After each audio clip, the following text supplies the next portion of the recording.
Reforma estatutária, Maciz teve caso arquivado. Vamos falar também sobre Everton Cebolinha, reforços, Caleri que treinou no campo e é dúvida, mas pode sim estar disponível para o confronto contra o Bragantino.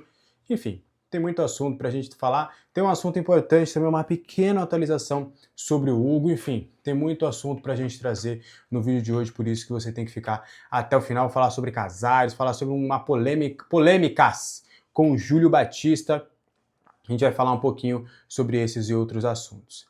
Beleza? Bom, bora lá falar sobre São Paulo Futebol Clube. Só antes, lembrando mais uma vez que eu estou vestindo a Minimal Club, apoiadora aqui do nosso canal. Tem o QR Code na tela para você adquirir os produtos da Minimal Club. Estou aqui, ó, ótimo caimento do corpo, algodão egípcio. A Minimal Club é de primeira. Tá na hora de você renovar o seu guarda-roupa com a Minimal Club. Vocês acompanham também minhas outras redes sociais. Treino, Minimal Club. Roupa da Minimal Club. Sapato, tênis, Minimal Club. Bermuda, Minimal Club. Roupa social, Minimal Club. Roupa pra sair, pra ir no barzinho, pra ir no algo mais tranquilo, mais leve, Minimal Club. Tem pra todos os gostos. E eu tenho certeza que um deles vai se encaixar perfeitamente pra você. E não esquece, use o cupom Alexander. Tá bom? Bora lá falar sobre São Paulo Futebol Clube?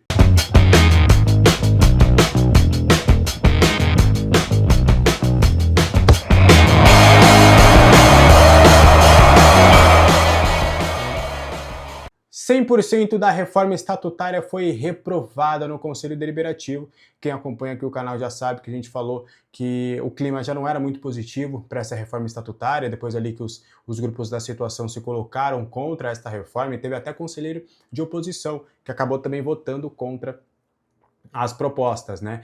Para vocês entenderem, eram 54 propostas para essa reforma estatutária no São Paulo, divididas em 11 blocos. E os 11 blocos teve ampla maioria para a reprovação de toda essa reforma estatutária. Então, no fim das contas, segue tudo da forma que está. A gente pode colocar que essa votação foi uma vitória massiva de Maciz e os grupos da situação. Foi talvez uma prova de que, apesar de algumas escolhas, aliás, que algumas escolhas por parte da oposição recentemente acabaram ainda não reverberando de uma maneira positiva dentro do Conselho do São Paulo. Ainda assim, a situação é muito forte a ponto de reprovar uma reforma estatutária. Até que ponto também a figura de Outem Aires também não tem causado divergências, porque a oposição tem se alinhado a algumas pautas com o Outem, mas muito também de uma maneira contrária, muito também com o pé atrás. E nem o pessoal da situação também quer mais Outem Aires. Então, por mais que ainda seja uma voz importante, até por conta do seu grupo, a quem ele tem fiéis seguidores, enfim, até que ponto ter uma reforma atrelada ao nome do Outem também acabou servindo de muleta para os situacionistas acabarem vetando essa proposta estatutária. O que você acha dessa história? Quero saber a sua opinião aqui nos comentários. Eu não vou me tornar repetitivo, para mim a reforma era o início de alguma coisa que poderia acontecer com São Paulo. Então fica aqui o meu pedido, tá? Falei com alguns situacionistas no privado, logo antes mesmo da votação, porque eu já sabia que não seria aprovado. Que não sei o que, ficaram sem palavras. Eu reforço o que eu falei no privado, eu reforço aqui no público. Eu desafio vocês, então, até o final do ano, vocês têm 4 meses para vir com uma reforma estatutária decente, uma reforma estatutária que vocês possam fazer. Aí a gente pode ver, analisar a proposta estatutária de vocês e ver se é o melhor para o São Paulo. Se for, eu faço questão de falar que é o melhor para o clube, na minha opinião, como eu fiz com essa reforma estatutária. Então fica o desafio, tá bom? Só para continuar nessa parte política, a Comissão de Ética arquivou o processo, a representação contra o Maciz no São Paulo. O presidente do São Paulo teve uma representação contra si, assinada pelo representante Carlos Sadi, e essa representação pedia, né, a saída imediata de Maciz do cargo de presidente até a apuração dos fatos e depois uma saída do associativo por gestão temerária. Mas a Comissão de Ética do Conselho Deliberativo do São Paulo decidiu arquivar a representação apresentada contra o presidente. O pedido questionava uma série de fatos da gestão e solicitava em outras medidas o afastamento do dirigente. Segundo o relator Milton José Neves Júnior, A representação apresenta fatos, abre aspas, de forma ampla e sem individualização suficiente, além de parte das acusações ter sido considerada intempestiva. O relatório também apontou que a perda do objeto no caso do transfer ban, já que a obrigação da Lazio foi quitada e a sanção cessou no dia 5 de agosto, também acabou corroborando, porque uma das alegações para o pedido de afastamento e gestão temerária era o transfer ban. A decisão ainda citou coisa julgada administrativa em relação à composição do Conselho de Administração, que era também uma outra questão que estava lá. Diante disso, no fim das contas, a Comissão de Ética decidiu pela extinção da representação sem resolução do mérito e arquivamento do caso. Então, a Rimassi sai ileso, terminará o seu mandato como presidente do São Paulo Futebol Clube. Tá bom? Bom, vamos falar um pouquinho de campo e bola. O Jonathan Calleri apareceu e treinou no gramado na última quinta-feira no Super CT da Barra Funda, mas ainda é dúvida no São Paulo para pegar o Bragantino, né? O São Paulo joga no sábado, às 8 horas, horário de Brasília, pela 25ª rodada do Campeonato Brasileiro. O Calleri, ele apareceu no campo, né, depois de torcer o tornozelo esquerdo, corrobora mais uma vez com a informação que a gente trouxe de que não era nada grave do Calleri, era uma torção leve, então por conta disso existia um otimismo muito grande de todo mundo poder contar com o atacante o mais rápido possível, mas contra o Bragantino ainda assim a sua condição é como dúvida. Ele vai treinar na sexta-feira e vai ser avaliado na sexta-feira. Se ele não sentir nenhum ponto de incômodo, não sentir absolutamente nada, ele vai para o jogo. Mas ainda a sua condição é tratada com cautela por todo mundo, tá? O Arboleda está recuperado do edema no músculo adutor, treinou mais uma vez normalmente, vai para o jogo. A tendência até é de ser um dos relacionados e jogar como titular num esquema com 3 zagueiros, a ver, me confirmaram na quinta, o Dorival revezou, tá? Ele não treinou só com 3 zagueiros, ele treinou com 3 zagueiros, mas também optou por pro sistema que ele já vinha atuando. Dorival, tu tava com coragem de botar os 3 zagueiros. Eu tô de olho em tu, hein, Dorival. E o São Paulo não deve contar com o Victor Sá. Ele ainda faz alguns complementos na recuperação, então hoje ele tá com um problema no tornozelo mesmo do Calleri, a mesma lesão do Calleri, mas ele tá num degrau abaixo, para vocês verem, né? O Victor Sá teve antes esse problema no tornozelo, 4 dias antes, né? Foi na quinta e o Calleri no domingo. E o Calleri já está no campo, já está fazendo os trabalhos, o Victor Sá ainda não. Então o Victor Sá, a tendência é dele acabar ficando de fora deste confronto, tá? A Justiça renegou uma ação do ex-presidente Júlio Casares para suspender o inquérito que investiga desvios e lavagem de dinheiro no São Paulo, segundo o colega Pedro Lopes lá no UOL. A defesa de Casares alega, abre aspas, cerceamento defesa por ser impedida de acompanhar depoimentos de testemunhas que tiveram presença e perguntas da acusação. Muito desse pedido que foi negado pela Justiça foi por conta das testemunhas, né, que a gente já contou aqui há um tempo. Vocês vão lembrar que o GE soltou uma matéria com 2 testemunhas falando, né, dos malotes de dinheiro, que a alegação era para compra de ingressos e tudo, e que a defesa não teve acesso a esses testemunhos. E a defesa tem alegado que tem sido cerceado nesse quesito, porque eles não conseguem se defender, já que várias testemunhas, várias provas, eles acabam não tendo acesso. Então, mas a Justiça entende que não faz sentido esse pedido, então acabou negando tudo. Então, o Júlio Casares, que realmente deve ser expulso, inclusive, do quadro associativo do São Paulo, né? Na próxima semana aí teremos aí me confundi. Teremos também a do Belmonte, né, do caso de expulsão do Belmonte, teve aí a questão do Casares também, que será expulso, então, enfim, esses processos aí que estão acontecendo dentro do São Paulo. Bora explicar uma polêmica com um garoto cuiabano do São Paulo, um garoto que é promissor, foi destaque na temporada passada, e ele acabou subindo para o Sub-20, né, ele era do 17, acabou subindo para o 20, e tá vivendo uma situação inusitada dentro do São Paulo. Ele tem passagens por categoria de base, é um bom jogador. Só que, e aí eu vou pegar um pouquinho de uma informação que foi dada pela Raíssa Simplício e a gente vai trazer a nossa apuração, tá? O jogador ele não está nos planos do Júlio Batista, isso não é verdade, tá? A gente pôde conversar E ele faz parte, sim, dos planos do Júlio Batista. Mas o jogador não tem tido espaço com o treinador, que tem sido um pouquinho mais linha dura em algumas regras. Ele tem tentado adotar um sistema europeu dentro do futebol brasileiro. É óbvio que até quando a gente fala isso, com a anuência, com a aprovação da atual gestão de Cotia e também da atual gestão do Departamento de Futebol do São Paulo profissional. Eles entendem que o Júlio tem essa capacidade e eles querem implementar essa filosofia dentro de Cotia. Só que aí tem algumas pessoas fora do clube, que a gente conversa, que entende que não faz sentido, porque o jogador brasileiro é diferente, aquele jeitinho brasileiro de sempre. Foi nessas e outras que o Crespo, por exemplo, acabou caindo. Mas acho que eu não vou dar minha opinião, vamos focar realmente na notícia.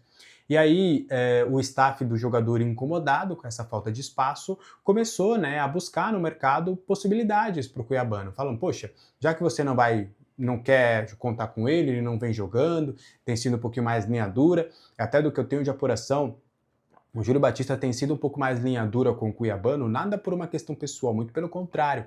É que ele vê realmente uma qualidade técnica do jogador muito grande, só que ele entende que o jogador não está, eu não diria levando a sério, mas ele não está se adequando àquilo que o Júlio Batista tem como filosofia para ele poder ter mais espaço. Por isso que ele não tem tanto espaço como os demais jogadores. E ele quer que o cuiabano se encaixe nesta questão, seja, entre aspas, um pouco menos rebelde. Quando eu falo rebelde, não é que o cara tá causando lá não, tá? Muito pelo contrário. Mas que ele não tem tido essa minutagem muito por conta disso. O Júlio Batista tem adotado um pouquinho mais a linha dura com ele justamente para o garoto poder amadurecer. Só que o staff, incomodado com toda essa situação, tem buscado oportunidades para uma saída do jogador, seja para o Brasil, seja para fora, mas o São Paulo tem recusado as investidas, muito também por entender que se trata de um jogador promissor. Então, até do que a gente tem de apuração de dentro do clube, eles querem só que o cuiabano, nessa temporada, até o final do ano, se encaixe na filosofia do Júlio Batista, para que a partir do ano que vem, possivelmente, ele já volte a ter espaço, porque é um jogador que tem muito talento. Então, sobre esse jovem jogador, o cuiabano, é isso que a gente tem hoje, tá? E aí, aproveitando, o Júlio Batista deu uma entrevista, né, para o GE, falando sobre essa questão dele ser taxado um pouco mais de linha dura, que ele tem adotado algumas medidas no Sub-20 do São Paulo. Ele tem proibido, né, os garotos de falarem palavrões quando forem corrigir os garotos ali na situação de jogo. E até acho que viralizou de uma maneira equivocada, o que ele quis passar não é uma questão de você, nas categorias de base, ele entende que não faz sentido, na base, você só xingar o seu coleguinha. Se você chegar e falar, passa a bola, caramba, baralho, vai tomar caju, não. Ele quer que os jogadores no sub-20 tenham um entendimento do jogo e saiba comunicar as dificuldades que estão tendo em campo. Ao invés de você mandar o coleguinha aí para aquele lugar, o Júlio quer, você não tá vendo que ele tá dobrando a marcação? Sai daí para ele vir, para o marcador vir puxar você e abrir o espaço aqui. Essa bola que vocês estão me dando tá sendo uma bola que eu tô pegando só de costas. Então se você conseguir segurar um pouquinho, esperar eu fazer a mobilidade para sair da marcação, para pegar essa bola no espaço vazio, me dá essa bola. Então, o que o Júlio Batista tem, e é muito nessa questão de, na comunicação durante os jogos e treinos, não terem palavrões. Não é tipo, bota um real no potinho do palavrão. Não, não é isso. É só uma questão de orientação por parte do Júlio. E aí, mas, obviamente, isso causa incômodo em staffs, em alguns atletas. E aí o técnico também implementou algumas regras de utilização de celulares durante as viagens, ele acredita que isso não é bacana. Ali, por exemplo, o ônibus do time está indo para jogar, ele não gosta de celular, não gosta de celular na concentração, ele entende que realmente ele precisa adotar esse modelo, e é a filosofia que ele quer trabalhar com esse modelo europeu, digamos assim, dentro do São Paulo. Então é mais ou menos nesse cenário, tá? Vou te contar sobre Everton Cebolinha, é um nome que surgiu recentemente aí no São Paulo, um nome que todo mundo está comentando, que todo mundo está falando, que todo mundo está realmente trazendo como uma possibilidade, e a gente vai trazer a nossa apuração, tá? Sobre o Everton Cebolinha é o seguinte, o Flamengo, e surgiu na imprensa carioca, que o Flamengo estava liberando o Everton Cebolinha de graça. O Everton Cebolinha tem contrato com o Flamengo somente até dezembro deste ano, e eles estavam dispostos a liberar o jogador apenas mediante um pagamento financeiro, só que o mercado não quis pagar pelo Cebolinha. Sabendo disso, já na reta final da janela, o Flamengo falou, ó, faz o seguinte então, staff, você consegue uma proposta pelo Cebolinha, eu libero ele gratuitamente e vamos embora. E aí, fatalmente, Rafinha e Dorival, que adoram o Cebolinha, que adoram o jogador, que entende que o jogador é ótimo, que é acima do futebol brasileiro, que é um jogador excelente e tudo. Lá eles, nossa, é igual o Scarpa, eles adoram o Everton Cebolinha. E aí, fatalmente, como uma oportunidade de mercado, os caras foram ligar, né? Pô, e aí? Como é que tá essa história aí? É de graça mesmo? Tá liberado? Podemos? Vambora! Só que aí o que eles souberam foi que o Flamengo, essa informação muito legal, porque também foi apurada no Flamengo. A gente sabe, vocês sabem daquela fonte boa, ótima que a gente tem no Flamengo, depois das negociações com o Alan, que acabou indo para o Corinthians, essa negociação do Marcos Antônio, a gente tem uma fonte que é muito boa no Flamengo, que confirmou todos esses passos. Que não foi proposta, que não foi algo forte, foi só uma sondagem. Falar, e aí, tá liberando de graça? Aí o Flamengo falou, não, amigão, é só pra Europa. Aqui pro Brasil a gente não vai liberar de graça. Você quer o jogador, vai ter que pagar alguma coisa. O São Paulo falou, então deixa quieto. Fui pego só pelo título, fui pego só então não vai rolar. Agora, se ele ficar no Flamengo pro ano que vem, é fato, claro que é bem possível realmente, na verdade, que o São Paulo procure alguma alternativa para tentar essa viabilização do Everton Cebolinha. Mas hoje o que a gente tem é isso, não deve rolar, não deve evoluir, foi só realmente ali uma questão e o Flamengo não vai liberar de graça para o mercado brasileiro. Tá? E aí nem chegaram a falar de salário, descartar por altos valores, do que eu tenho de apuração, nem chegou-se a isso por conta desse veto aí do Flamengo de fazer qualquer tipo de movimentação por ele, tá bom? Antes da gente fechar o vídeo de hoje, tem mais duas informações, lembrando que durante todo o vídeo está rodando o QR Code com o Pix do canal, caso você queira fazer a sua contribuição de maneira financeira aqui com o Pix. Tem dois colegas, eu não peguei os nomes dos dois colegas, mas no próximo vídeo eu vou falar sobre os dois colegas que fizeram aí o Pix na última quinta-feira. Faço questão, tenho certeza que Papai do Céu devolverá em dobro para vocês. E caso você queira fazer a sua contribuição, deixar a mídia alternativa aqui de pé, o QR Code com o Pix do canal tá aí. Também tem um e-mail que é a chave Pix, alexandrevierajoin@gmail.com. E se você tem um comércio, se você tem alguma coisa, um restaurante, uma pousada, um negócio, um comércio, qualquer coisa mesmo, pode realmente mandar no seu e-mail. Pô, Alex, eu tenho aqui um negócio e tal. Pô, eu queria aí colocar um bannerzinho, queria que você fizesse uma publi aí pra mim, como é que funciona, ou eu consigo te ofertar isso, ou pra mim só serve permuta, eu te dou meu produto, e aí a gente conversa, a gente consegue alinhar alguma coisa. A ideia é trazer o seu negócio para diversos outros torcedores do São Paulo. Beleza? Para fechar então o vídeo de hoje, o Hugo foi emprestado, né, deixa eu pegar o nome do time, pro Holy Rock do Japão. A negociação foi fechada, ele já foi anunciado, só tem um ponto importante. O empréstimo dele é até janeiro deste ano, ou seja, até praticamente final do ano, e aí tem uma opção de extensão do contrato por mais 6 meses. Então, ao término desse vínculo, o jogador e a equipe japonesa vão entrar em um acordo para ver se vai valer a pena a manutenção dele por mais tempo dentro do clube japonês. Tá? Ele já viajou, já tá tudo certo, agora ele vai com esse objetivo lá no Japão para poder realmente ter mais espaço e mais minutos. Mas só tem essa pequena atualização referente à situação do Hugo, tá? O São Paulo vai receber, acaba de receber, na verdade, uma notícia importante do Boca Juniors, tá? São Paulo e Boca Juniors já tem uma notícia importante. A gente pode colocar que um dos melhores jogadores do Boca Juniors se lesionou, uma lesão grave, não deve jogar contra o São Paulo, é o Thomas Aranda. Ele se lesionou nessa semana e, segundo a imprensa argentina, ele teve a fíbula fraturada e precisará de cirurgia. Logo, não jogará contra o São Paulo. E esse jogador tá arrebentando lá, tá? Muitos falam que é o melhor jogador do time, que é o cérebro do time, é o cérebro do meio-campo, que é o jogador que faz andar lá. Então, mesmo a gente, né, tendo essa urgência no Campeonato Brasileiro, o Boca Juniors vai desfalcado aí para esse confronto importante contra o Tricolor Paulista. Beleza? Esse foi o vídeo de hoje, espero que vocês tenham gostado. Qualquer dúvida, os comentários estão abertos. Conto com o seu like, com o seu hype. Quero que você se inscreva nesse canal para a gente continuar trazendo cada vez mais São Paulinos para cá para fazer realmente a nossa comunidade crescer cada vez mais, tá? Obrigado pela sua atenção, obrigado por tudo que você fez aqui por nós e te desejo uma ótima sexta-feira. Um abraço, tchau!